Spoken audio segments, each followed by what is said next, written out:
What's good, people? Derek here with benDy Tubes, and this is going to be the longest video I've ever made. We're talking Infinite because we're talking about Infinity. OG plywood hood Chris Young out of lovely Ohio, where we are hosting from today and every day. Infinity was active around the turn of the century, making a super legit mid-school flatline frame called the Alter Ego.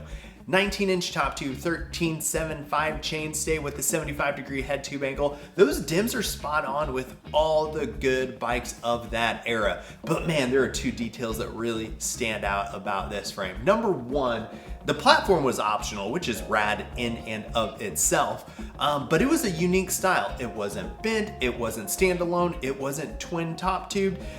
It was two tubes cut at 45, capped and slapped alongside the top tube and welded in place. Really cool, really unique style for a platform. The second nifty detail is this seat stay wishbone. The lucky part of the wishbone extended up past the seat tube, lowering the seat stays, just making a really unique look at the back end of that bike, really zhuzhing it up. I mean, you could spot this detail from across the tennis court and know what frame this was. Well done, Chris. Also, things like laser cut dropouts, seat stay mounted brakes, gusset up front, really solid offering from one of the legends of our sport. In addition to that, people like Dan Rigby, Kevin Jones, Dylan Worsley rode this bike at one point, so rad offering, ultra legit. All things said and done, this is another mid-school era, mold school design bike that we saw in parking lots throughout the world at one point or another.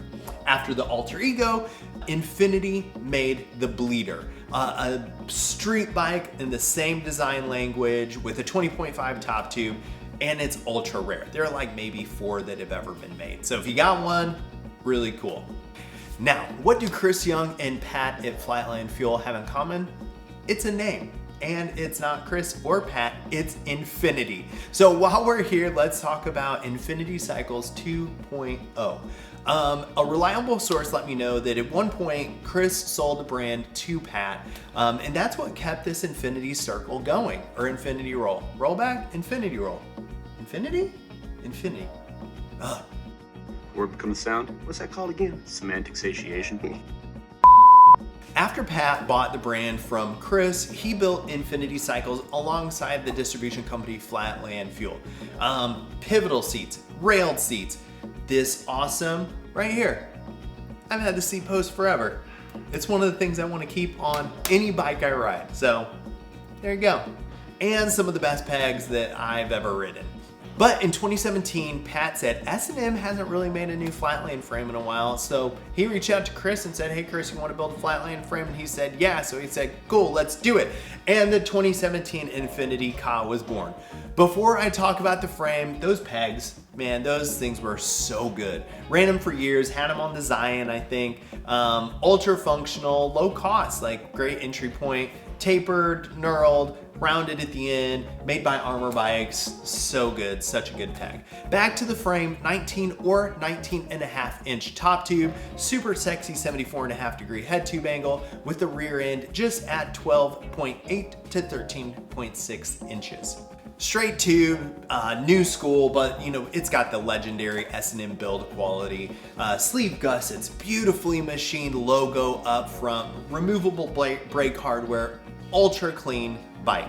And there's actually one available on Facebook right now if I get this out on Saturday or Sunday. So gobble that thing up. It's super rad seeing Pat like do Flatland Fuel, do Infinity Cycles, very Quammen-esque of him following in the footsteps. Zenta, who did Dig It Distribution and Quammen.